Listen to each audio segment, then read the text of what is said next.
ॐ स्थापकाय च धर्मस्य सर्वधर्मस्वरूपिणे अवतारवरिष्ठाय रामकृष्णाय ते नमः। धर्म प्रसंगे स्वामी ब्रह्मानंद, स्थान अद्वैत आश्रम काशीधाम 1921 ख्रीष्टाब्द।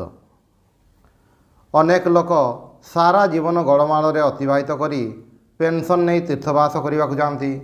सेमाने मने करती तीर्थवास कले सारा जीवनर कृत अशुभ कर्मर समस्त कुफल नष्ट हो एवं मृत्यु पर सेमाने मुक्ति लाभ करेंगे। पागल आउ क्या कहती? तीर्थस्थान अवश्य पवित्र स्थान। आंतरिक भाव जो मैंने एक विश्वास करती तीर्थवास करने जो मनरे केते गुड़े शुभ संस्कार पड़ो एवं किसी सुफल से माने पाइबे, ए कथा सत्य। तेबे काशीर कथा स्वतंत्र। काशी रे मृत्यु हेले मुक्त हेब, ए कथा सत्य। विश्वनाथ विश्वरनाथ तांकर सबु सृष्टि छड़ा कथा। सारा जीवन दुख कष्ट पाई मुक्त हेबा भल ना सारा जीवन साधन भजन करी एवं त्याग तपस्यार आनंदरे रही पर जीवनर अपार आनंदर अधिकारी हेबा भल। ठाकुरे कहते सदर दरजा देई घर भीतर को जाई हुए एवं पाइखाना द्वार देई मध्य घर भीतर को जाई हुए। क्यों बाटटा भल? चेष्टा कले जदि सदर दरजा दे जाई हेब तेबे मैला गंध सुंघिबा बा कौन दरकार। आउ गोटे कथा, कृपा। तांकर कृपा पवन बहुछि, पाल उठाओ। भोग वासना और मानजसर इच्छा मनरू ठेली बाहर कर दियो एवं तांको आश्रय करी पड़ी रह। संसार सुख भोग करी एवं भगवान को लाभ करी, यह कौन संभव? उभय एकत्र संभव नुहे। भगवान को चाहिए भोगवासना छाड़ एवं भोग करने को चाहिए तांको छाड़िया पड़ो। दुई नौकार गड़ दियो नहीं, महाकष्ट पाइब। गोटे मार्ग धर। वर्तमान तुम मानकर अल्प बयस, एबे ठारू गोटे रास्ता ठीक करनियो। एबे जदि रास्ता ठीक न कर तेबे आउ केबे हेले हेब नाही। भगवान को अति आपणार जानी जी तांको पाई एही जीवनर समस्त वासना भोग सुखर इच्छा त्याग करिछि, से ताहार अति निकटरे। सेपरि व्यक्ति निकटरे से बंधा पड़िछंती। यशोदांक निकटरे गोपीमानंक निकटरे दुलाल श्रीकृष्ण जेपरि बंधा पड़िथिले। ठाकुरे कहूथिले भगवान को पाई जे सबु छाड़िछि, भगवान को ऊपर तार विशेष अधिकार अछि। बापा माँ निकटरे आत्मीय स्वजनों निकटरे जेपरि जर करा जाए, अड़ी करा जाए, तांको मध्य सेहीपरि जर देई कहा जाए, देखा दियो, देखा देवाकू हेबो। से कथा शुणी से दौड़ी आसती, कलकू नियंती। तांको कलरे बसिले जे किपरि आनंद कि सुख ताहा केवल सही व्यक्ति जाने जीए से कलरे बसिछि। सेही आनंद तुलनारे आमे जहाको आनंद कहू ताहा तुच्छ बोध हुए, अलणा लगे। से आहुरी कहूथिले जो माने तांको पाई इंद्रिय सुख त्याग करिसंती से माने 12 अणा रास्ता आगे आछंती। देह सुख त्याग करिवा कौन कम कथा? तांकरी कृपा हेले पूर्वजन्मर बहुत तपस्या थिले तेबे जाई मनुष्य एपरि शक्ति सामर्थ्यर अधिकारी हुए। मन को एपरि भाव में तैयारी करिनियो जेपरि कौनसी वासना मनरे आदौ उठी न पारे।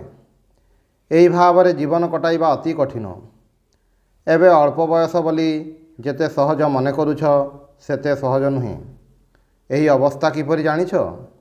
तीक्ष्ण तरबारी उपर देई चलिबा, प्रति मुहूर्त रे कटी खंड खंड हो जिबार संभावना। अखंड ब्रह्मचर्य छड़ा ए रास्तार चलिबा संभव नुहे। भगवान को ऊपर भक्ति और विश्वास व्यतीत ब्रह्मचर्य पालन करने अति कठिन। भोग विलासपूर्ण जगत रे बास करिब, चक्षु सम्मुखरे शतकड़ा 99 ठारू बेसी लोक भोग पछरे नित्य धावमान देखिब एवं एसबू देखि शुणी मन भितर नाना प्रकारर दाग पड़िबार खूब बेसी संभावना। एपरी छापा जदि कौन प्रकार थरे पड़े आउ रक्षा नहीं। जो मैंने ब्रह्मचारी जीवन यापन करने को चाहती से सर्वदा निज मन को सद विषय नियुक्त कर रखा हेब। सद्ग्रंथ पाठ, सद विषय आलोचना, ठाकुर पूजा, साधु सेवा, साधु संग और जपध्यान समय अतिवाहित करने को पड़ो। एकमात्र यही उपाय ही ନିଜ ଜୀବନକୁ ଗଢ଼ି ତୋଳିବା ସମ୍ଭବ। ପ୍ରଥମେ ବ୍ରହ୍ମଚର୍ଯ୍ୟରେ ଦୃଢ଼ ନିଷ୍ଠା ସ୍ଥାପନ କର, ବାକି ସବୁ ଆପେ ହେବ। ସାଧନା ନ କଲେ ବ୍ରହ୍ମଚର୍ଯ୍ୟ ରକ୍ଷା କରିହେବ ନାହିଁ। ବ୍ରହ୍ମଚର୍ଯ୍ୟରେ ପ୍ରତିଷ୍ଠିତ ହେଲେ ଭଗବତ ଉପଲବ୍ଧି ହୁଏ। ଭଗବତ ଉପଲବ୍ଧି ନ ହେଲେ ମନୁଷ୍ୟ ଜନ୍ମ ବୃଥା। ତାଙ୍କର ଦର୍ଶନ ପାଇଲେ ତେବେ ଯାଇ ଆନନ୍ଦ। ତୁମମାନଙ୍କର ଅଳ୍ପ ବୟସ, ତୁମମାନଙ୍କର ସଦ୍ବୁଦ୍ଧି ଓ ସତ୍ ମନ, ଟିକିଏ ଚେଷ୍ଟା କର। ସାମାନ୍ୟ ଚେଷ୍ଟାରେ ଭକ୍ତି ବିଶ୍ୱାସ ଜାଗି ଉଠିବ। ସ୍ଥାନ ଭଦ୍ରକ, 1915 ଖ୍ରୀଷ୍ଟାବ୍ଦ। ଭଗବାନ କଳ୍ପତରୁ, ତାଙ୍କୁ ଯେ ଯାହା ମାଗିବ ସେ ତାହା ପାଇବ। ଯାହାର ଯେପରି ଭାବ ତାହାର ସେପରି ଲାଭ। ଦୁର୍ଲଭ ମନୁଷ୍ୟ ଜନ୍ମ ପାଇ ସୁଦ୍ଧା ମନୁଷ୍ୟ ଯେହେତୁ ତାହାର ସଦ୍ବ୍ୟବହାର କରେ ନାହିଁ, ଭଗବାନଙ୍କ ପାଦପଦ୍ମରେ ମନ ନ ଦେଇ ଅସାର ମାୟାମୋହ ସମୁଦ୍ରରେ ବୁଡ଼ି ରହି ଭାବେ ଭଲ ଅଛି, ସେତେବେଳେ ଭଗବାନ ମଧ୍ୟ କହନ୍ତି ଭଲ ରୁହ। ପୁନରାୟ ଯେତେବେଳେ ଦୁଃଖ କଷ୍ଟରେ ପଡ଼ି ହାଇ ହାଇ କରେ ଓ ଅନୁଶୋଚନା କରେ, ଏ ଜୀବନରେ କ'ଣ କଲି, ସେତେବେଳେ ସେ କହନ୍ତି ସତେ କଲୁ କ'ଣ? ମଣିଷ କଳ୍ପତରୁ ତଳେ ବସି ରହିଛି, ତାଙ୍କ ନିକଟରେ ଯାହା ମାଗିବ ତାହା ପାଇବ। ଦେବତ୍ୱ ଚାହିଁଲେ ପାଇବ, ପଶୁତ୍ୱ ଚାହିଁଲେ ପଶୁତ୍ୱ ପାଇବ। ମଣିଷକୁ ସେ ଦୁଇଟି ଜିନିଷ ଦେଇଛନ୍ତି, ବିଦ୍ୟା ଓ ଅବିଦ୍ୟା। ବିଦ୍ୟା ଦୁଇ ପ୍ରକାରର, ବିବେକ ଓ ବୈରାଗ୍ୟ। ଏମାନଙ୍କୁ ଆଶ୍ରୟ କଲେ ମଣିଷ ଭଗବାନଙ୍କର ଶରଣାପନ୍ନ ହୁଏ। ଅବିଦ୍ୟା 6 ପ୍ରକାରର, କାମ, କ୍ରୋଧ ଇତ୍ୟାଦି। ଏମାନଙ୍କୁ ଆଶ୍ରୟ କଲେ ମନୁଷ୍ୟ ପଶୁଭାବାପନ୍ନ ହୁଏ। ବିଦ୍ୟାର ଅନୁଶୀଳନ କଲେ ଅବିଦ୍ୟାର ନାଶ ହୁଏ, ଆଉ ଅବିଦ୍ୟାର କଲଚର କଲେ ମୁଁ ଏବଂ ମୋର ଜ୍ଞାନ ବୃଦ୍ଧି ପାଇ ମଣିଷକୁ ସଂସାରରେ ବଦ୍ଧ କରେ। ଭଗବାନଙ୍କ ଠାରୁ ଅନେକ ଦୂରକୁ ନେଇଯାଏ ଏବଂ ଅଶେଷ ଦୁଃଖ ଯନ୍ତ୍ରଣା ପାଇବାକୁ ହୁଏ। ଭଗବାନ ଯେ ମଣିଷକୁ କେବଳ ବିଦ୍ୟା ଓ ଅବିଦ୍ୟା ଏହି ଦୁଇଟି ଜିନିଷ ଦେଇଛନ୍ତି ତାହା ନୁହେଁ, ଉଭୟରୁ ଭଲମନ୍ଦ ବିଚାର କରି ଗ୍ରହଣ କରିବାର ଶକ୍ତି ମଧ୍ୟ ଦେଇଛନ୍ତି। ମଣିଷ ଯାହାକୁ ଭଲ ମନେ କରେ ତାହାକୁ ଗ୍ରହଣ କରେ ଏବଂ ସେହି ଅନୁଯାୟୀ ଫଳ ମଧ୍ୟ ସେ ପାଇଥାଏ। ମନୁଷ୍ୟ ଦୁଃଖ କଷ୍ଟ ପାଇ ତାଙ୍କୁ ଦୋଷ ଦିଏ, କିନ୍ତୁ ଏହା ଭୁଲ, ମସ୍ତ ବଡ଼ ଭୁଲ। ତୁମେ ନିଜର ଇଚ୍ଛା ଅନୁଯାୟୀ କର୍ମପନ୍ଥା ବାଛି ନେଇ ତା'ର ଭଲମନ୍ଦ ଫଳ ଭୋଗ କରୁଛ, ସେଥିପାଇଁ ତାଙ୍କୁ ଦୋଷ କାହିଁକି ଦେବ? ସାମୟିକ ସୁଖର ମୋହରେ ତୁମେ ଏତେ ଭୁଲି ଯାଉ ଯେ ଭଲମନ୍ଦ ବିଚାର କରି ଦେଖିବାର ଧୈର୍ଯ୍ୟ ତୁମର ରହେ ନାହିଁ। ନିଆଁରେ ହାତ ଦେଲେ ହାତ ପୋଡ଼ିଯିବ, ତାହା ନିଆଁର ଦୋଷ ନା ତୁମର ଦୋଷ? ଠାକୁରେ କହୁଥିଲେ, ପ୍ରଦୀପର ସ୍ୱଭାବ ଆଲୋକ ଦେବା। ସେଥିରେ କିଏ ଭାତ ରାନ୍ଧୁଛି, କିଏ ହୁଏତ ଜାଲ ଜୁଆ ଚୋରି କରୁଛି, ପୁଣି କିଏ ହୁଏତ ଭାଗବତ ପାଠ କରୁଛି, ତାହା କ'ଣ ଆଲୋକର ଦୋଷ? ଭଗବାନ ମନୁଷ୍ୟକୁ ଭଲ ଏବଂ ମନ୍ଦ ଦୁଇଟି ପଥ ଦେଖାଇ ଦେଇଛନ୍ତି। ତୁମ ଇଚ୍ଛା ଅନୁଯାୟୀ ବାଛି କରିନିଅ। ଯାହାର ଯେପରି ଭାବ ତାହାର ଲାଭ ମଧ୍ୟ ଅନୁରୂପ। ବିବେକ ବୈରାଗ୍ୟକୁ ଆଶ୍ରୟ କର, ତାକୁ ଲାଭ କରି ଆନନ୍ଦର ଅଧିକାରୀ ହୁଅ। କିନ୍ତୁ ଯଦି ସଂସାରକୁ ଆଶ୍ରୟ କରିବ, ତେବେ ଏ ଜୀବନରେ ସାମାନ୍ୟ କ୍ଷଣସ୍ଥାୟୀ ଆନନ୍ଦ ପାଇବ ସତ, କିନ୍ତୁ ଭବିଷ୍ୟତରେ ଅନ୍ଧକାରମୟ ଘୋର ସମୁଦ୍ରରେ ପଡ଼ି ଅନନ୍ତ ଦୁଃଖ କଷ୍ଟ ପାଇବା ପାଇଁ ପ୍ରସ୍ତୁତ ରହିବ। କେବଳ ମୁଁ ସୁଖ ଚାହେଁ, ଦୁଃଖ ଚାହେଁ ନାହିଁ, ଏପରି କହିଲେ ଚଳିବ ନାହିଁ। ଗୋଟିକୁ ଗ୍ରହଣ କଲେ ଅନ୍ୟଟିକୁ ଗ୍ରହଣ କରିବାକୁ ହେବ ନିଶ୍ଚୟ, ତୁମେ ଚାହଁ ବା ନ ଚାହଁ। ଠାକୁରେ କହୁଥିଲେ, ମଳୟ ପବନ ବାଜିଲେ ଯେଉଁ ସବୁ ଗଛରେ ସାର ପଦାର୍ଥ ଅଛି, ସେ ସବୁ ଗଛ ଚନ୍ଦନରେ ପରିଣତ ହୁଏ, କିନ୍ତୁ ଅସାର ଗଛର ଯଥା ବାଉଁଶ, କଦଳୀ ଇତ୍ୟାଦିର କୌଣସି ପରିବର୍ତ୍ତନ ହୁଏ ନାହିଁ। ଦୁଇ ପ୍ରକାରର ମଣିଷ ଅଛନ୍ତି। ଏକ ପ୍ରକାରର ଲୋକ ସତ୍ କଥା ଶୁଣିଲା କ୍ଷଣି ସେମାନଙ୍କ ମନରେ ବିବେକ ବୈରାଗ୍ୟ ଜାଗି ଉଠେ। ସଂସାର ସୁଖ ତୁଚ୍ଛବୋଧ ହୁଏ ଏବଂ ଭଗବାନଙ୍କର କୃପା ଲାଭ କରିବା ପାଇଁ ତାଙ୍କର ମନ ବ୍ୟାକୁଳ ହୁଏ। ତାଙ୍କୁ ଜାଣିବା ପାଇଁ ଏ ଦେହ ରହୁ ବା ଯାଉ ସେଥିରେ କିଛି ଯାଇ ଆସେ ନାହିଁ। ତାଙ୍କୁ ଲାଭ କରିବାକୁ ହେବ, ଏହି ପ୍ରଶ୍ନର ମୀମାଂସା କରିବାକୁ ହେବ, ଏପରି ନିଶ୍ଚୟ କରି ସାଧନା ଆରମ୍ଭ କରିଦିଅନ୍ତି। ଏମାନେ ଜୀବନରେ ସଫଳ ହୁଅନ୍ତି। ଆଉ ଏକ ପ୍ରକାରର ଲୋକ ଅଛନ୍ତି, ସେମାନଙ୍କ ଆଗରେ ଯେତେ ବଡ଼ ଆଦର୍ଶ କଥା କୁହ ନା କାହିଁକି, ସେମାନଙ୍କର କେବେ ହେଲେ ଚେତନା ଆସେ ନାହିଁ। ସେମାନେ ମନେ କରନ୍ତି, ଏ ସଂସାରରେ ମୁଁ ଚିରଦିନ ବଞ୍ଚି ରହିବି, ମୁଁ ନ ରହିଲେ ଚଳିବ କିପରି? ସମ୍ମୁଖରେ ଯାହା ଅଛି ତାହା ଭୋଗ ନ କଲେ ମୂର୍ଖତା ହେବ। ଏପରି ଚିନ୍ତା କରି ନିଜକୁ ଟାଣି ନେଇ ଅନ୍ଧକାର କୂପରେ ନିପତିତ କରନ୍ତି ଏବଂ ବିଶେଷ ଦୁଃଖ କଷ୍ଟ ପାଆନ୍ତି। ଚନ୍ଦନର ସୁଗନ୍ଧ ଉପଭୋଗ କରିବା ଭଲ ନା ଦୁର୍ଗନ୍ଧ ଭୋଗ କରିବା ଭଲ? ଶାନ୍ତି ଭଲ ନା ଅଶାନ୍ତି ଭଲ? ଏହା ଦୃଢ଼ ଭାବରେ ଧାରଣା କର। ଉତ୍ତମ ରୂପେ ଚିନ୍ତା କରି ଗୋଟିଏ ପଥ ବାଛି ନିଅ। ସମୟ ତୁମ ପାଇଁ ଅପେକ୍ଷା କରିବ ନାହିଁ। ନଦୀର ସ୍ରୋତ ପରି ତାହା ପ୍ରବଳ ବେଗରେ ଧାବମାନ ହେଉଛି। ପରେ ହାଇ ହାଇ କଲେ କିଛି ଫଳ ହେବ ନାହିଁ। ଯେଉଁ ସମୟ ବିତିଯାଇଛି ତାହା ଆଉ ଫେରିବ ନାହିଁ। ସେଥିପାଇଁ ଚିନ୍ତା କରି ମଧ୍ୟ କୌଣସି ଲାଭ ନାହିଁ। ଯେଉଁ ସମୟ ବର୍ତ୍ତମାନ ତୁମ ଆୟତ୍ତରେ ରହିଛି ତାହାର ସଦ୍ବ୍ୟବହାର କର। ଗୋଟିଏ ମୁହୂର୍ତ୍ତ ମଧ୍ୟ ଯେପରି ବୃଥାରେ ନଯାଏ। ମନକୁ ଏବେଠାରୁ ଏପରି ଭାବରେ ଗଢ଼ିନିଅ ଯେ ତାଙ୍କର ଚିନ୍ତା, ତାଙ୍କର ସ୍ମରଣ ମନନ ବ୍ୟତୀତ ଅନ୍ୟ କୌଣସି ଚିନ୍ତା ମନରେ ଯେପରି ସ୍ଥାନ ନ ପାଏ। ନିର୍ଦ୍ଧାରିତ ଜୀବନକାଳ କ୍ରମଶଃ ଶେଷ ହୋଇ ଆସୁଛି। ତେଣୁ ଅନର୍ଥକ ସମୟ କ୍ଷୟ କର ନାହିଁ।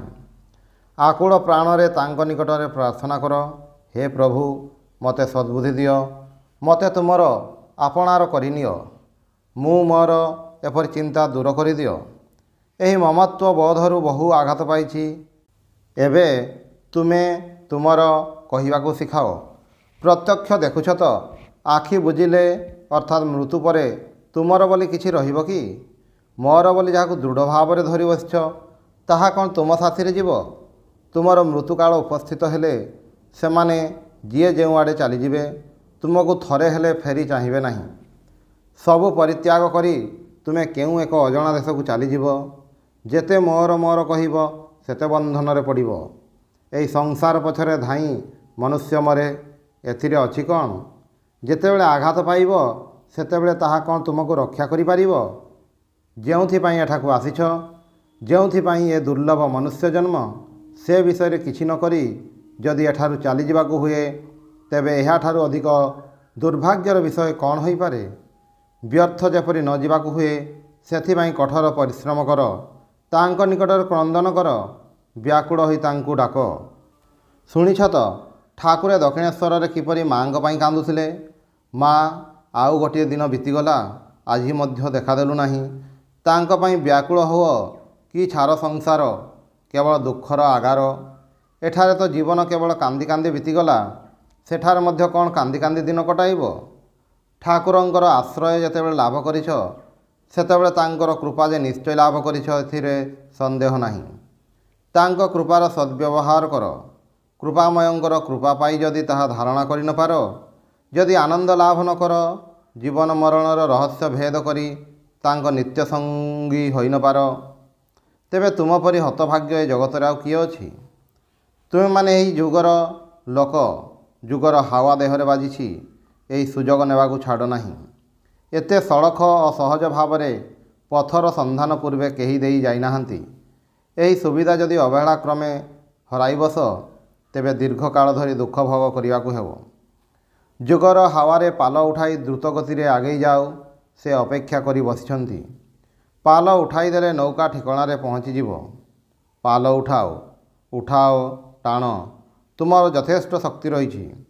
ନିଜ ଉପରେ ବିଶ୍ୱାସ ରଖ। ତାଙ୍କର ନାମ ଶ୍ରବଣ କରିଛି, ତାଙ୍କର ନାମ ଉଚ୍ଚାରଣ କରିଛି। ମୋତେ କୌଣସି ଭୟ ଦୁର୍ବଳତା ବଶୀଭୂତ କରିପାରିବ ନାହିଁ। ତାଙ୍କର କୃପାରେ ଜୀବନରେ ତାଙ୍କୁ ମୁଁ ନିଶ୍ଚୟ ଲାଭ କରିବି। ପଛକୁ ଫେରି ଚାହୁଁ ନାହିଁ। ଆଗେଇ ଯାଅ। ତାଙ୍କର ଦର୍ଶନ ପାଇ ଧନ୍ୟ ହେବ। ମନୁଷ୍ୟ ଜନ୍ମ ସାର୍ଥକ ହେବ।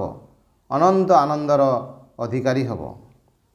ଓಂ ଶାନ୍ତି ଶାନ୍ତି ଶାନ୍ତି। ହରି ଓಂ ତତ୍ସତ୍।